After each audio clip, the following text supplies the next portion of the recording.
Hey YouTube family, welcome to part 3. So if you've watched part 1 and part 2 and now you're watching part 3, you might as well just buy one of these guitars because you're clearly interesting. I appreciate you guys. So we're just going to, everything's done. Fretboard's been conditioned, I wiped it all down. I just need to polish up the guitar, restring, and see what this thing can do with some pedals. All right. This thing cleans up nice. That's a really nice finish.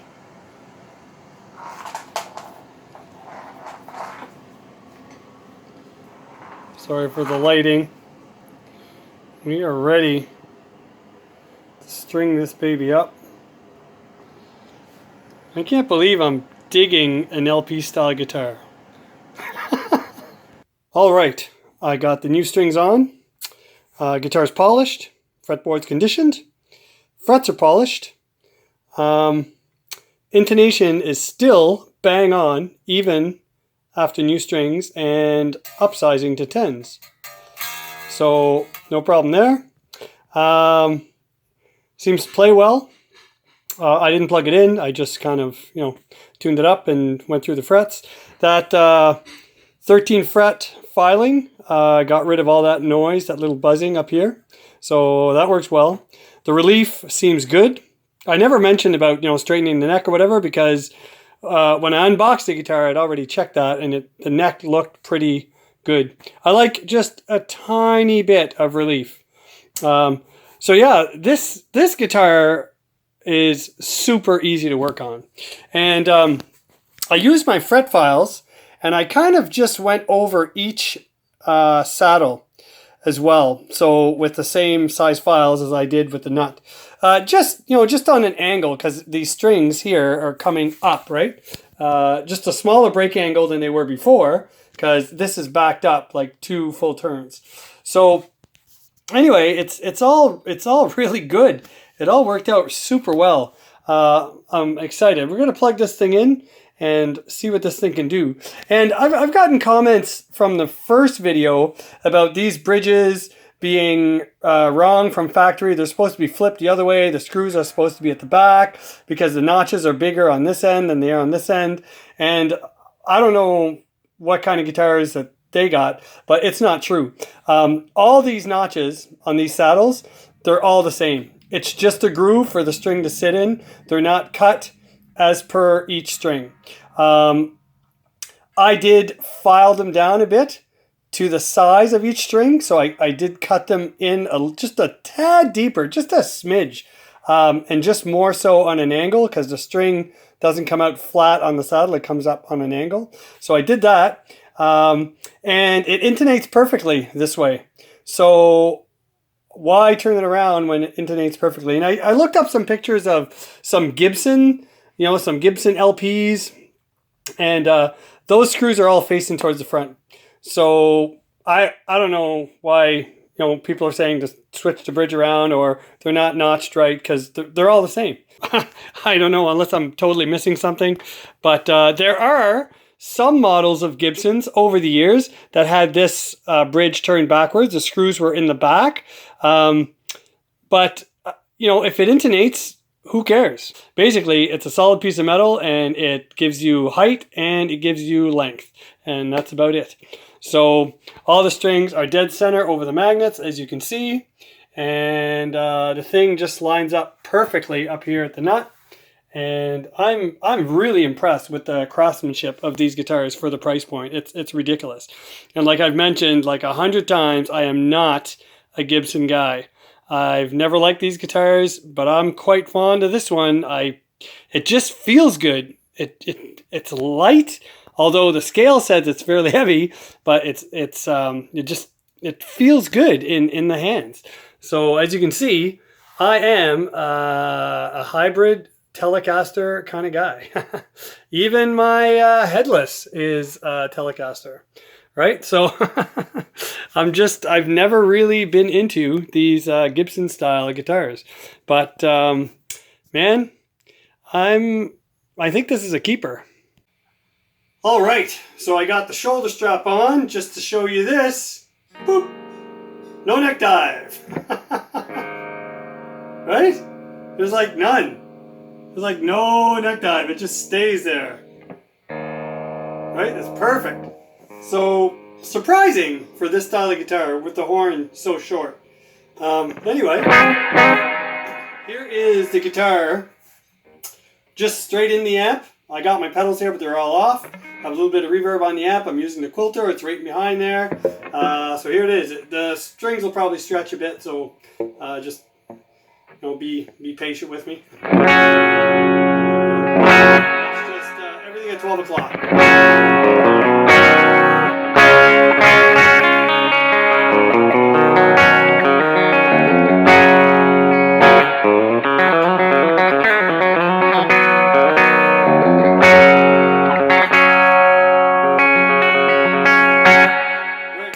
Compressor gives us this.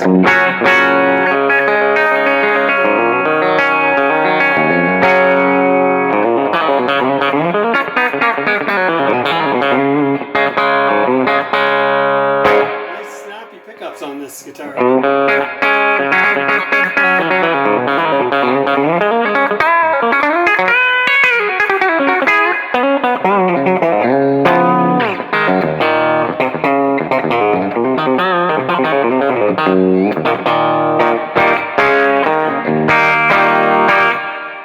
Some light drive gives us this.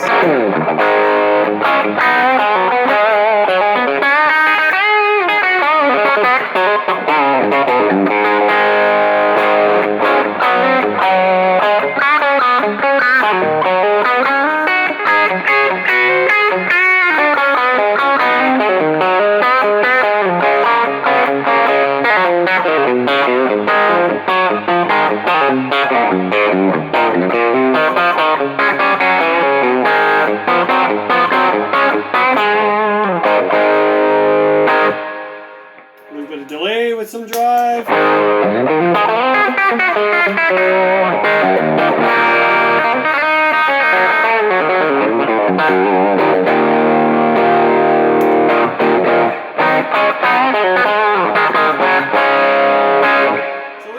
it is different to play, because like a Telecaster, the neck is straight out to the body, right? Whereas this, the neck is pulled back some.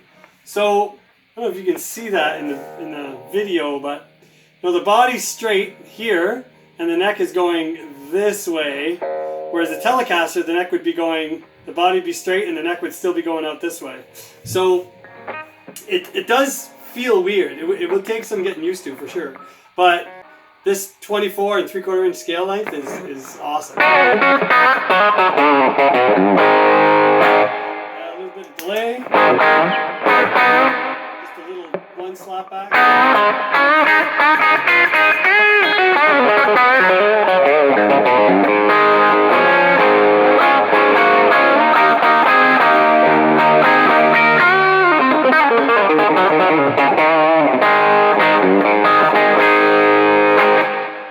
And some higher gain. Turn it up to match.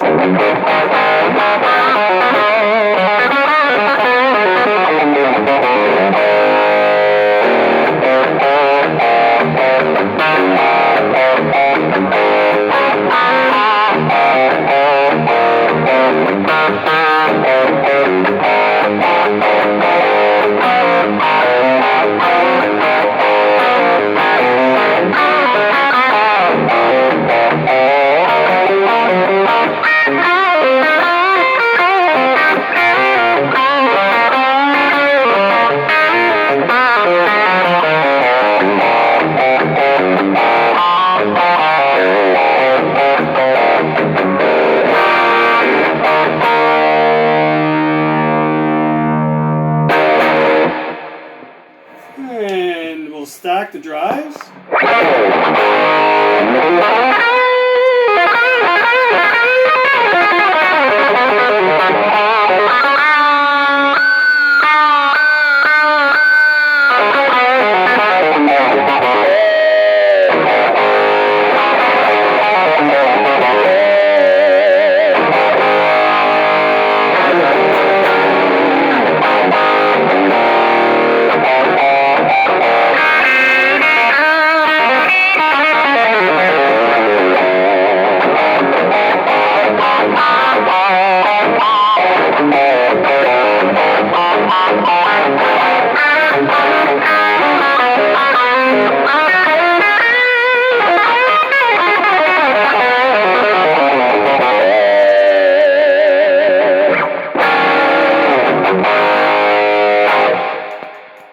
cool, man.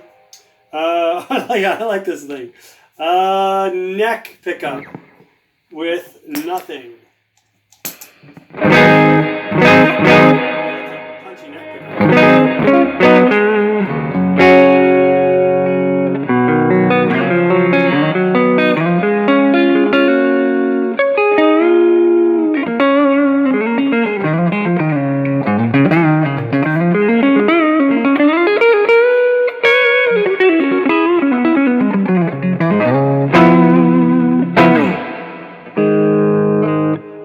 Compressor on the neck.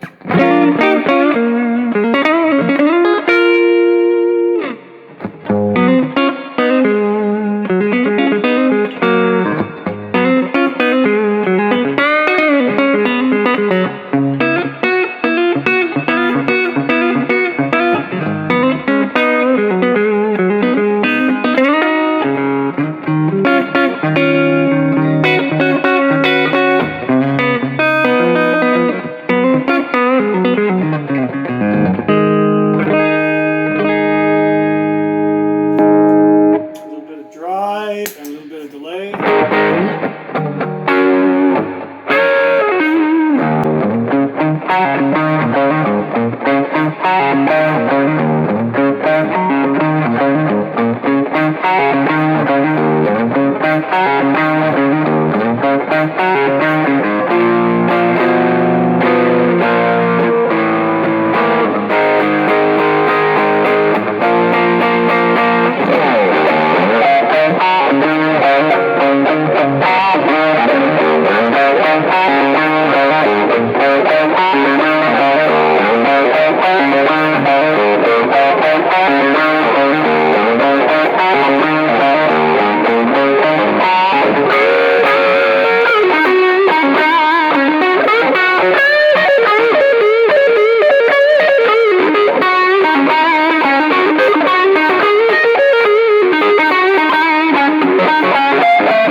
Sweet. Well, there you have it, guys. Here's the WESTCREEK Helios guitar. Very minor tweaking. Just some new strings, little intonation adjustment, action adjustment, polishing. That's it. That's it. I have a gig tomorrow. I'm taking this.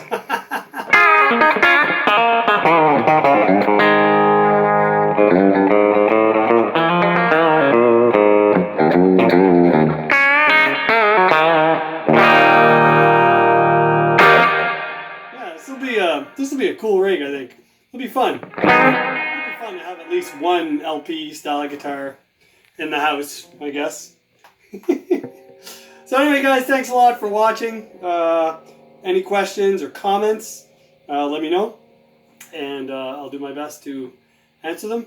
I always reply to every comment I get. Some comments get removed, not because they're negative or they say something bad. I don't understand. I have one guy in particular just recently this week, Curtis. If you're watching this, you know I'm talking about you.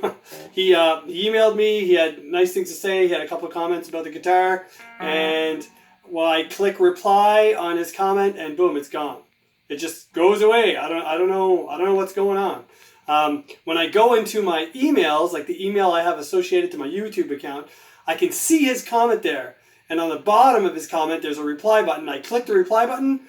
All it does is play the video. It doesn't take me to the comment section, and it doesn't show me his comment. So anyway, Curtis, sorry. It's happened to you a couple times in particular and some others. So if I don't reply to you, it's not because I don't want to. It's just because for whatever reason, your comment just went away. I don't know if YouTube is doing something or if I'm doing something wrong. I'm not too techie. You guys have seen my videos clearly. So anyway, all I can say is sorry. Keep shooting those comments, and I'll do my best to answer them. And the other thing is I got some pedals on. Guitar's facing the amp. It's on, and it is quiet. There is no humming coming from this thing at all. So for $300 Canadian, that's awesome. Anyway, you guys take care. God bless, and let me know what you think.